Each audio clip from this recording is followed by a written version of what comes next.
Well, it's 4 o'clock Central Time, so let's go ahead and start our webinar here for this afternoon. My name is Scott Schumacher, and I'm the principal at St. Peter's Lutheran School in Columbus, Indiana, and I have the privilege of introducing our webinar for today. Today's webinar will feature a best practice in place at Christ Lutheran School in Phoenix, Arizona. Now, this webinar was prepared by our friends at Christ Lutheran and is entitled Serve and Capstone, Guiding Students in Service, Equipping Them to be Gospel Witnesses. This webinar was produced by Concordia University, Wisconsin's Office of Continuing and Distance Education, and we certainly thank our friends at Concordia for their leadership and support in this endeavor. Now, just a quick note before we begin our webinar, there is one additional webinar scheduled this month for Christ Lutheran Phoenix, and the date of this webinar will be next Tuesday, October 29th at 4 p.m. Central Time, and Christ will be talking about their advisory program there in Phoenix. Now, all the webinars this month have been prepared by our friends at Christ Lutheran and represent best practices currently in place at their school. And again, congratulations on being selected as an exemplary school in our Synod for Christ Lutheran in Phoenix. Live webinars are participatory events, and we appreciate your questions and comments. Feel free to express yourself by typing the chat box in the lower left-hand or right-hand corner of your screen. All the webinars presented this year are available on demand on the login page of the Lutheran School portal. You need not be a portal member to view them. If you like what was shared, we invite you to view a recorded webinar together with your faculty. Another great resource of the Lutheran Schools is the LCMS School Ministry Facebook page. Our Facebook page provides another opportunity for our schools to connect informally. And so we invite you to share your encouraging stories on the LCMS School Ministry Facebook page as well. With that being said, let's go ahead and open up our webinar with a prayer. Dear Heavenly Father, we acknowledge you as our Savior and King and give you thanks for the opportunity to serve you in our various schools. We thank you for all Lutheran schools, but especially give you thanks for Christ Lutheran School in Phoenix, Arizona. We thank you for blessing this school with a fantastic staff who work really hard to draw children and their families into a close relationship with our Savior Jesus. We ask that you will continue to shower your blessings upon Christ Lutheran and be with those teachers today who are presenting this webinar. In Jesus' name we pray. Amen. All right, I would like to introduce to you then Suzanne Black and Andrew Holtke from Christ Lutheran Phoenix. Good afternoon. Thank you, Scott. My name is Suzanne Black, and I'm a fourth grade teacher here at Christ Lutheran, and I'm also part of our SERVE committee, and Andrew, as well, is part of our SERVE committee, and he'll be introducing himself in a little bit. It's beeping in my ear. Should it be doing that? Scott, there's a beeping in my ear. Yeah, I'm going to see if I can make that stop. I think we got it. Okay. Okay. Okay. All right, I'll continue on. So maybe some of you learned a little bit about us last week when we shared for church and school unity. But if you didn't, like Scott said, you can go back and listen to that webinar. This all started back when it actually, SERVE and Capstone has been going on a little bit over the years. We've always been preparing students to serve in our classroom, but it was pretty informal at that point.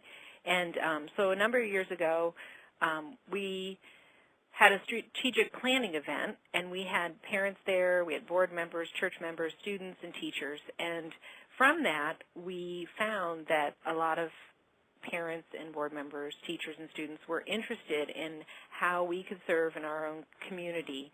And we did realize that some people were already doing that in their classrooms, but we really wanted to be intentional about it. And so from that, we, as we were working towards our accreditation, we came up with our SERVE committee. And from our SERVE committee, we came up with this goal that you see for accreditation. Students, faculty, and staff will be empowered and equipped to use their God-given gifts to acquire knowledge and develop competencies to serve others. Underneath that goal, our SERVE team came up with 4 objectives. And you can see there's kind of a relationship between all these objectives. God-given gifts was part of our goal. That was something we covered in our first objective. And then different SERVE events throughout church and school and even through our chapel offerings. But today we're going to focus on our second objective, which was to review the grades and groups and identify what each grade was doing as a mission or service opportunity. So the focus there, looking at that objective, we looked back at our accreditation goal and said, okay, we want them to acquire knowledge and we want them to develop competencies to serve others. So continuing on, we, in the beginning, and we just took a play off of here, obviously, off of Genesis. And so as we talk you through today, you will notice a theme here. But in the beginning, we formed our committee, and our committee members went out to the different grades. We're a preschool through 8th grade school. And so we went out and we just informally asked teachers, what are you doing in your classroom to teach students how to serve others? How are you teaching them to be followers of Jesus? What are you already doing? And from that, we came back together and said, okay, where is there overlap? What are we not thinking about? And we just wanted to have a general understanding of what each classroom's service projects were. And so we started to resolve some similarities within that and looked at overlap within that. So on the second day, we focused back to our original goal, empowering and equipping and teaching students about gifts, acquiring knowledge, and developing competencies. And so we wanted to go beyond empowering. It's beyond empowering and equipping, but it's how can we teach these kids to serve for the sake of the kingdom, and why is this important? And that's what we came up with is this is important, and it's important to teach children at a very young age that they're capable of serving others. And our goal then was to say, okay, how can we do this every year that they're here at Christ Lutheran? How can we do this in preschool? How can we continue it in first grade, second grade, and as they get older, equip them in serving? So it allows students to gain a variety of different experiences along the way to prepare for their 8th grade capstone project, which you're going to hear about in just a few minutes.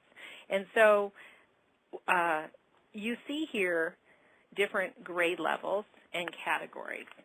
And a big part of that when we went to our teachers to talk about this is we said we want to make this local, and that's why you see local in big letters there. We want to make this so that students are able to do this, so that it's not something that's so far removed from them that they might, especially the younger ones, not understand the concept of it being so far away. Now, here at Christ Lutheran, we do worldwide mission opportunities, and our chapel offerings are worldwide as well. So we really wanted to focus in the classrooms on local themes and discuss what can we do locally.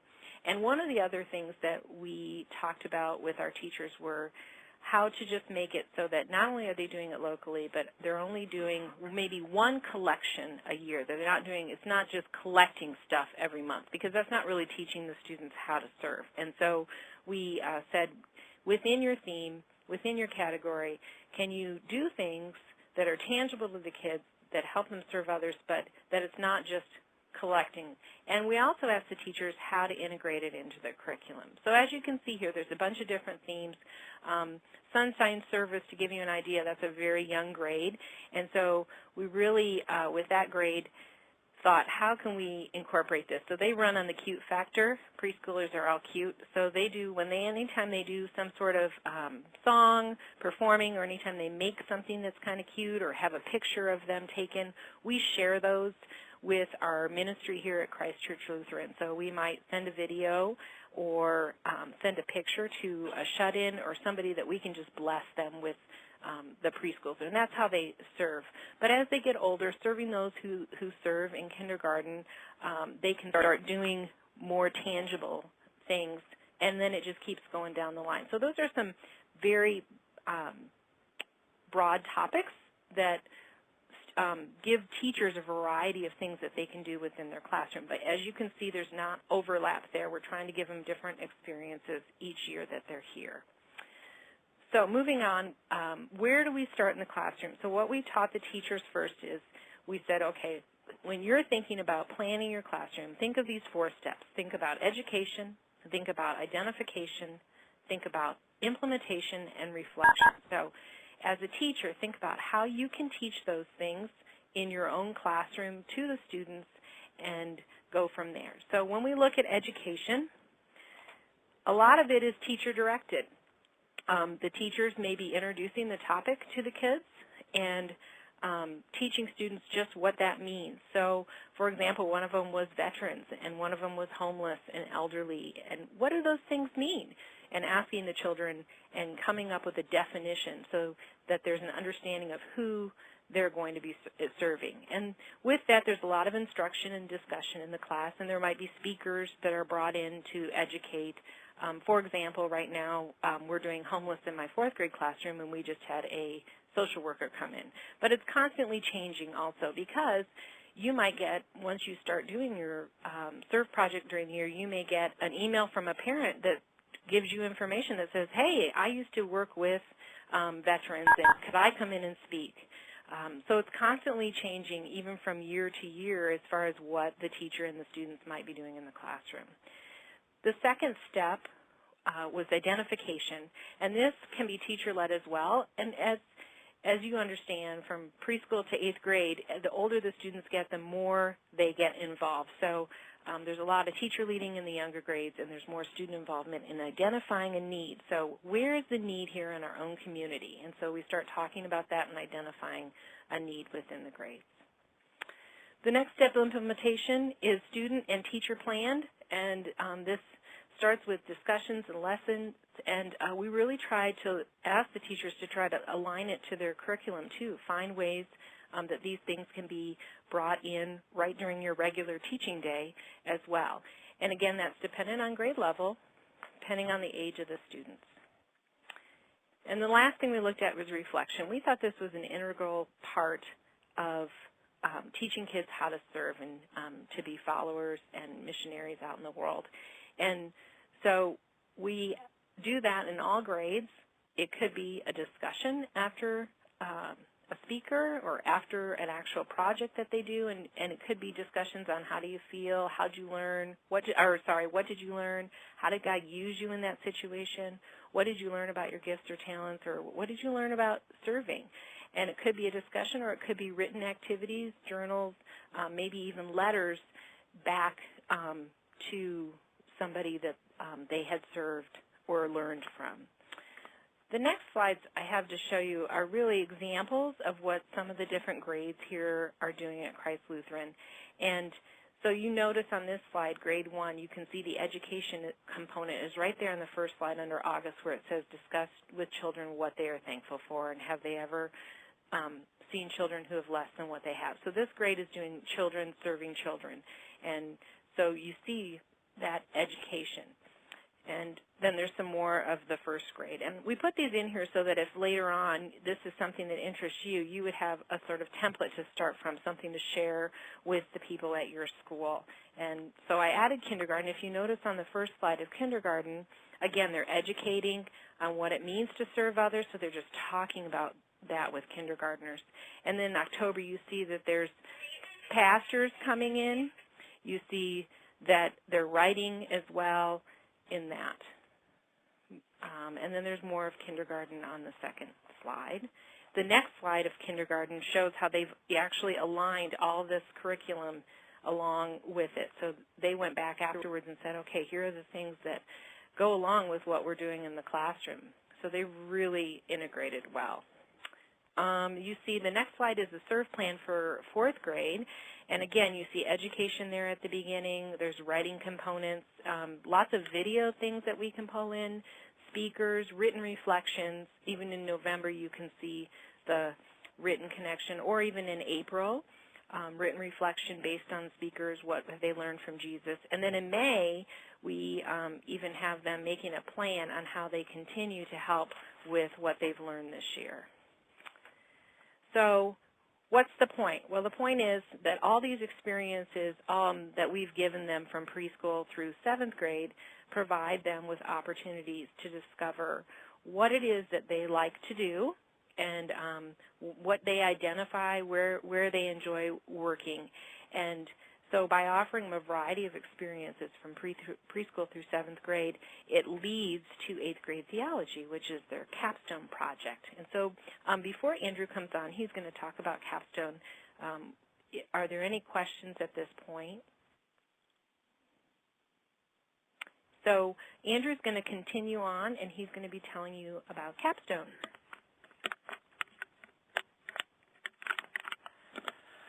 Good afternoon, part 2.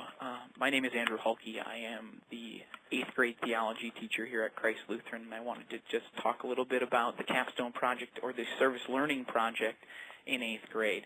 So on the 3rd day, we really wanted to walk the kids through, starting at the beginning of the year and going all the way to the end of the year, about this capstone project, this service learning opportunity that they have. Because from preschool until 7th grade, a lot of the stuff they do service-wise is in the classroom, teacher-directed. In 8th grade, it changes to they get to choose and they get to set up their own service learning project. So when we start with capstone, the first thing that we have to do is define the word capstone. And so you can see that on your screen. It says the crowning achievement or final stroke, the culmination. So the student has the opportunity to create this project, and they get to see all of the work that they've put in 1st through 7th grade, or pre-K through 7th grade. They get to see this crowning achievement. They get to kind of drive what their service learning project is going to be. And that's why I put on the bottom of the screen just the picture of the St. Louis Arch. Now, it looks a little funny because the capstone is missing in that picture. And so it's just that crowning achievement that we want them to grasp onto. So really, when we start with capstone, we start with very simple questions in our theology classroom. We're dealing with 8th graders. And so what do you do well? What do you love to do? And what are you passionate about? Sometimes comes across with them as, well, I'm not really good at anything, and I don't really like to do much. And so really, it's a drive. It helps us, and we want to foster you're good. You have God-given abilities and talents, each one of you, and you can use those talents to glorify Him in service. So we start not only with those simple questions. During the first part of the year, we go through some personality tests. Some of those are the Myers-Briggs type indicator. We do some left brain and right brain activities to see how they learn. And then we get to the Smalley test. And that test is basically, it gives you an animal that you kind of can relate to in some of their personalities. And so on the screen right now, you see that Smalley test. And really, we tell the kids that they need to put a 4 in the rows with the word that they kind of associate best with themselves, and they rank it from 4 to 1. And so I'm going to stop right now, and I'm just going to give you a second just to take a look at all of those different columns. And if you were to pick a column that best represents yourself, which column would that be?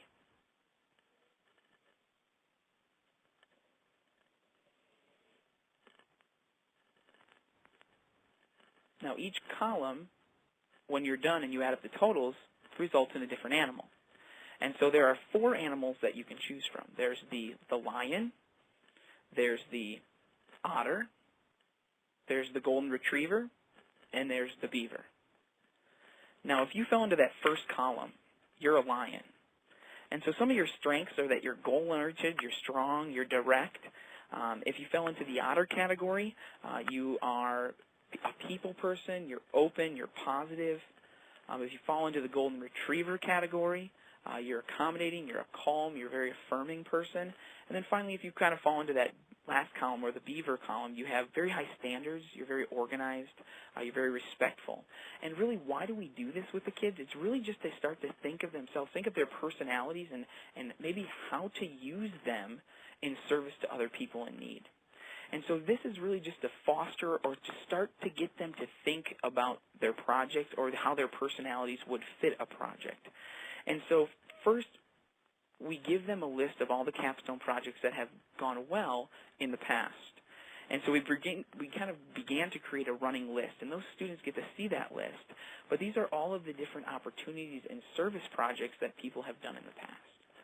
And so you take a look at this list. Some of the names may be very common to you, the Ronald McDonald House, Special Olympics, and some may not be, because some of them are very centered to Phoenix themselves. But we just want to start for them to kind of get the wheels turning in how they can fit their God-given abilities and talents in service to other people. So there are very kind of loose requirements for this project. And really the first thing is the students have to use their God-given abilities, their talents that God has blessed them with, which means for us that you can't collect anything. You can't just collect food or collect certain items that you will take somewhere. We want them to actually use the gifts God's given them and really to help other people. And so we specified that whatever service project they're going to do is going to benefit people, not so much different animals or anything like that. We want to stay in the people focus. So the project themselves has to be at least 20 hours, and that's including all their research and all their background, but we really want them, 20 hours is kind of that loose number, but we want them to build relationships. We want them to develop relationships with the people they're working with, and so we just ask them that when they do their capstone projects, that they're going to the site that they do it multiple times, at least 3. So when we moved into November, students are given that list and the projects that have been done in the past. And the list includes helpful organizations that kids have worked with in the past and have been really great in setting up, helping them set up hours and kind of helping them through when they do this kind of first service on their own. Once they have that list and start to get the idea of what they might want to do, we move into that education and identification section. Those same 4 things that Suzanne talked about, we use in 8th grade too because they're simple and it's really easy for the kids to kind of, connect with. So they're going to be asked to do some research proposals. Those capstone proposals, as we call them, are just simple questions that talk about the projects that they have in mind. And so if you look at the slide, this next slide, you will see the questions that we asked. Why is Capstone Project a good fit for you? Who's going to benefit when you do this project? Where is the project going to take place? And then really the big section is that contact information section in the middle. They're going to actually be doing some research online and looking this stuff up, but they're also going to be collecting the organization information.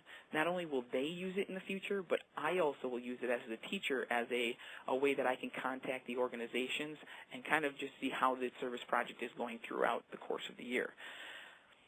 So on the 4th day, keeping up with our Genesis theme today, there's a brochure that goes home to the parents, and just kind of informing them what Capstone is and general information about how they're going to be able to help.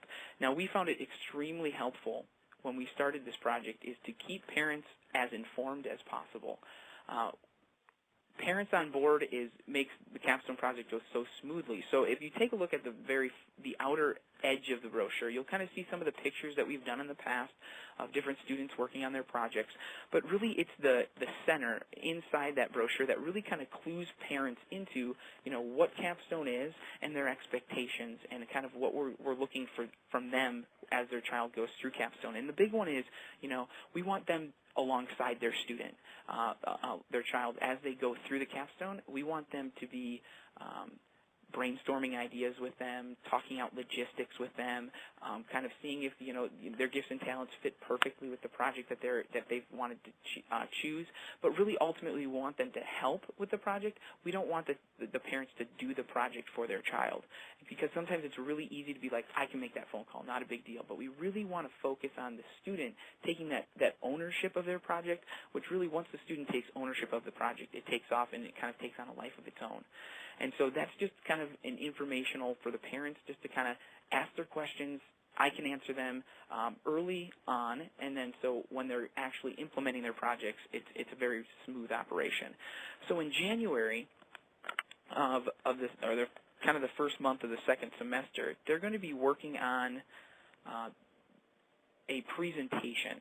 They're going to be presenting those 2 capstone proposals to a 3-person panel. And you can see kind of how the panel is set up with a faculty member, somebody on our staff, an administrator, one of our 2 administrators here, and then a pastor. And really why we do that is we want those different people, those different eyes and ears to listen to the children's presentations and really kind of understand of what they want to do and how they're going to do it. So those capstone presentation requirements are really pretty simple.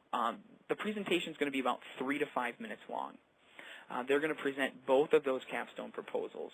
And the reason why they propose 2 is because just in case something happens with their number 1 choice, I have a backup that they've already researched and that they know that they can do as a capstone project. So it's really important when they present those two that they're both viable options. Just in case something happens to one, they still have a fallback and they don't have to start from square one. And so they're going to prepare, they need to be prepared to answer questions from the panel just about the certain logistics about their project. And then after listening, the panel is going to make a decision or just a recommendation of what they think would be the best fit for the student. So those two solid proposals, they need to explain each proposal in as much detail as possible. They have to basically specify who is going to benefit from the project and why the project is needed. And this is kind of the identification section. You know, why is it important? You know, who's going to benefit? You know, who else is going to be involved? The students have the opportunity to have at least 2 other friends work with them. They can work in small groups. And we just say that as their first time of kind of preparing a capstone or preparing a service learning project by themselves can be kind of overwhelming. So being in small groups kind of helps ease the uneasiness of serving for the first time on their own. And then what are the steps that the student foresees that's going to be needed to accomplish the task? Because sometimes 8th graders don't always see all the steps that are required for capstone, and just to kind of list them out and have the panel listen to that and maybe make additional steps that might kind of come into play is a big thing for the students. And so at the conclusion of the presentation, the students respond to, basically they need to be able to defend their projects. And really that defending of their project or answering any questions that the panel has really kind of fosters a sense of ownership. And really they start to kind of, realize that this is something that, they want to do, and this is something that they're passionate about, and it really drives that defense and really kind of takes their capstone projects to the next level. So following the presentation, they do get general feedback from the panel, but then each student is talked to individually by the panel. And during that time, they need to make sure they have a final choice, because really as the teacher, I kind of make sure I collect all of that information. I put down not only their choice, but all the contact information that they have. And really I have a running list of all the different capstones that are going to be taking place in the March-April range of the school year. And so that's just kind of my informational, but also for them to have a project and also to talk to their panel is huge, because it also kind of says this is the solid proposal. This is the one I'm choosing to do as my capstone project. So on the quote-unquote 5th day, students are talking to their contacts, they're developing the relationships with the point person, and they're setting up times that they are going to be able to carry out their capstones during March and April. And so just to kind of give you a reminder of the requirements, they have to use their God-given abilities, they have to use, their talents, they got to kind of serve for about 20 hours, and then the students must foster relationships, so they've got to meet or be at their sites for at least 3 different occasions. Now, we also want the kids to make the connection between their capstone project and theology. So we assign them a capstone verse or verses. This verse needs to reflect what the student is doing for their capstone and how faith is playing an active role in that project. So a couple of the examples that have kind of been picked over in the past, Matthew 5:16, in the same way let your light shine before others, that they may see your good deeds and praise your Father in heaven. Also, Deuteronomy 15:10 says, give to them and do so without a grudging heart. Then because of this, the Lord your God will bless you in all your work and in everything you put your hand to. Now, really, during the projects and after the projects, the students are asked to do journals. They're asked to journal during the 2 months that they're supposed to be doing their capstone projects. And really, there are 2 different checks that I make of their capstone journals during the course of their projects.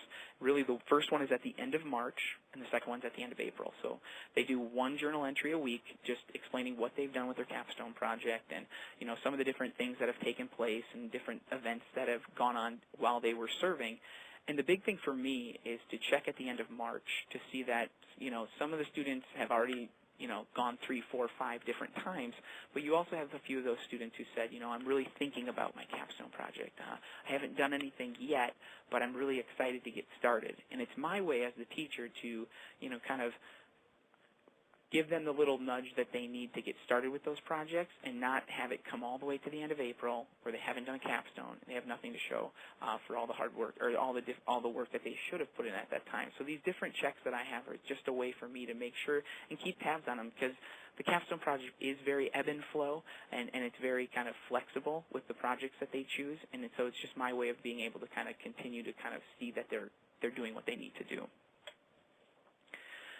Now, during their projects, they're asked to take some pictures while they're at their capstone sites, and there's a few different things that they need to do with those pictures. And the first one is they've got to take at least 5 to 10.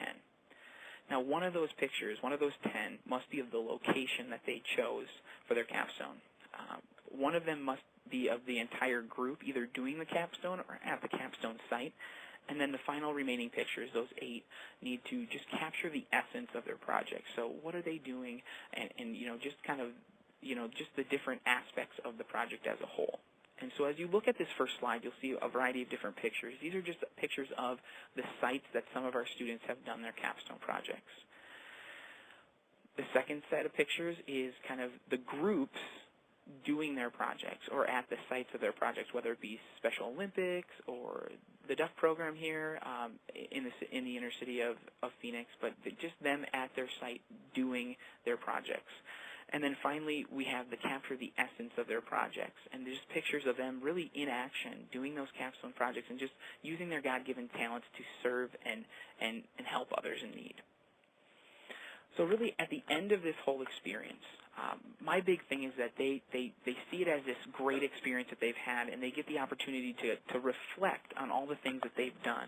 And so they're asked to do a reflection paper for their capstone project. And in that paper, they've got to discuss their project and how it went as a whole. And I'm really big on telling the kids, you got to be honest. You know, give me your honest feedback with how this went. And so really the first one is, you know, if they worked in a group, how did it go? How did the group work or function as a whole? What were the positives and negative parts of the project? What did you find rewarding about the project? What did you find difficult about the project? Did the project affect you as a person? Did it open your eyes to anything that you didn't really see before? And then finally, why is capstone done in connection with theology class? And that's the big question that I want them to really sit and reflect upon. You know, why do we do capstone, and why do we do it in relation to theology class? And so the next 3 slides that I'm going to show you are responses from those reflection papers from some of our students. And I've basically put the words on the screen. Any grammatical errors or is the student's writing. So I just kind of copied it as is. And I wanted to kind of see what they kind of see at the end of this capstone presentation. And this is Kennedy writing, and she says, I believe capstone is done in theology class because we are serving God. Even though we aren't spreading the gospel directly, we all contributed to God's work in some way. In our case, we helped people in need, gave them a reason to smile, and that is exactly what God does. I really enjoyed this project, and I'm glad that I got the opportunity to do it. I'm looking forward to volunteering my time at Top Soccer again. Now, Reed also says, I think the capstone project is associated with theology because God has a plan for everyone. As it says in the Bible in Jeremiah, I know the plans I have for you, declares the Lord. Plans to prosper you. God has a plan for everyone. Everyone has a skill, and God wants us to use our gifts to show his love in our community. We have a great opportunity to be the light of Christ in a dark world. And then finally, Nicholas writes, capstone in general is based on devoting oneself to helping others without expecting anything in return. This is what Jesus did when he was with us, serving others without expecting anything in return. We have the opportunity to share the love of Christ through the Capstone Project. The Capstone Project is a way for us to put into practice everything we have learned in our time at CLS. And so really, with their reflection papers, they're also asked to do a PowerPoint slide. Now, there's some requirements to the PowerPoint slide, and I put the PowerPoint slide on here, the slide that I show the kids in the classroom. And the PowerPoint slide has to contain at least 3 pictures. The first picture must be of what you're doing for your capstone. The second picture must be of you and your partners working on the capstone. And finally, it's one picture of their choice. The slide must also contain the name of the capstone, so what they actually physically did or where they actually went for their capstone. And then the slide must contain the capstone verse, and it must have all of the names of the students who participated in the capstone. So as you take a look at this first slide, you'll see some of those PowerPoint slides, and we think these PowerPoint slides are extremely important, and we actually show these slides to many of the CLS community, not only just Christ Church Lutheran. We show them to the congregation. We also show them to other parents at Christ Lutheran School, and as well as some of the kids even get a chance to see them in lower grades just to see what the 8th graders are doing. Because really, when all is said and done and you see all the different capstones that they have presented, really the important thing is that they're so proud of what they've done. You know, for the first time, they've actually gone ahead and developed their own capstone projects. And so if you kind of take a look at some of these, you know, some of the students have used all their different gifts and talents, whether it's working with young children, whether it's working with elderly, whether it's working with different hospitals, whether it's sewing. They basically find the things that they are passionate about, what they love to do, going all the way back to the first day of capstone when we talk about what are you good at. And really we get a chance at the end, and all these parents and all the congregation gets to see the kids doing and implementing the things that they are good and passionate about, whether it's music, whether it's, you know, sports. They all have gifts and talents God has given them, and helping the children to realize the gifts and talents God has given them really kind of fosters in them this kind of, you know, servant heart. And I've seen so many over the past 3 years since we've, you know, started Capstone, of students who have left Christ Lutheran and still serve in the same ways that they served here during their capstone project. Like, the capstone project never ends for some of them. Some of them go into the summer and into their high school years and still continue to work with the same organizations. And it's just so cool to see them, and they do it because they love it. They never, you know, after their capstone project's done, it's not because they have to do it. It's because they want to do it, and they see the positive impact that they're making on people's lives.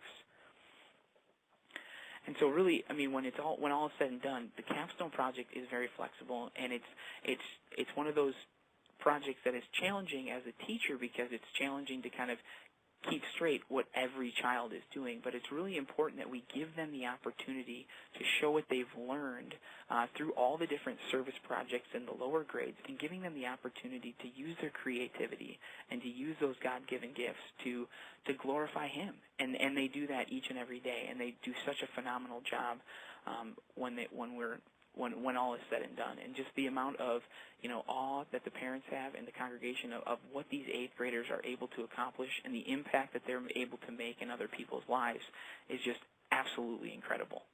And so as we kind of, you know, really come down to it, we end, you know, with just the words from Romans 8:28, and we know in all things God works for the good of those who love Him, who have been called according to His purpose. And it's just a great thing to see them grow and develop as servant leaders here, not only at CLS, but in their communities, and really just kind of continue that, you know, spreading the love of Christ, and they are the lights to our world here in our community of Phoenix. And it's just a phenomenal growth process, and it does have its challenges. You know, there's different, you know, with the different organizations and working through that, but the kids really seem to love what they do, and they love sharing the love of God with everyone. And so we want to thank you so much for your time.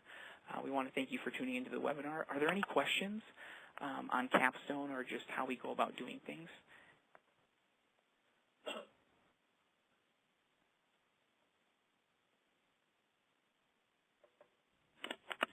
And Andrew, do you want me to open up the voice for the webinar as well, or would you prefer people chat? I see Scott's thoughts here in the chat. Do you guys want me to take them and give everybody voice, or would you rather the chat take the requests? Whatever's fine with us. It really doesn't matter. Yep. I'll go ahead and unmute everybody. Okay, cool. There we go. Thanks, Tom. Appreciate you doing that. I just wanted to just put my 2 cents in here. Just fantastic job. I'm super impressed. That's a great program, and that definitely takes our service learning project, that would take it to the next level, especially with your connection with your younger students as well into the whole process. So Fantastic job. God's doing great things with you all there at Christ Lutheran. Well, thank you very much. We really appreciate it. We've also just tried to make the webinar as easy for other schools to kind of start or kind of create a template that may be beneficial for them in 8th grade or in a classroom, just overall, that they can kind of start to develop a capstone or service learning, because so many high schools are going to that, piece that kids need to have a certain number of hours during the course of school years. What do you do with students who are a little bit more resistant to the 20-hour expectation? Maybe they only have 8 hours, for example.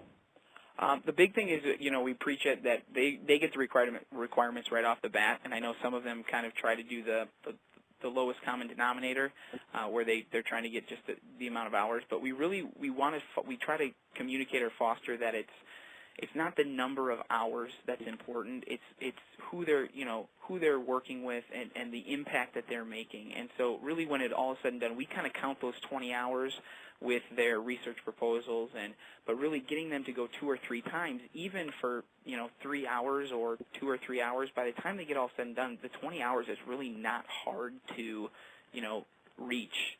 It's one of those things that is pretty simple. Right.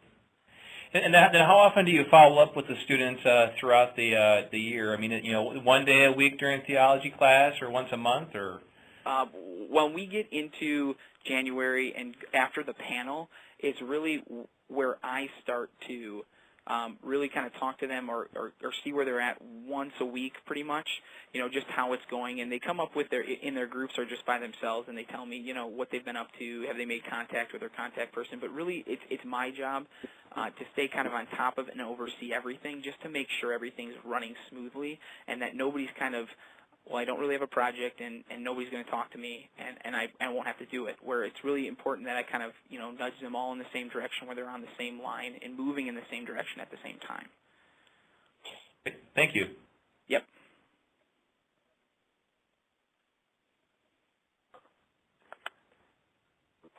Are there any other questions for Suzanne or Andrew?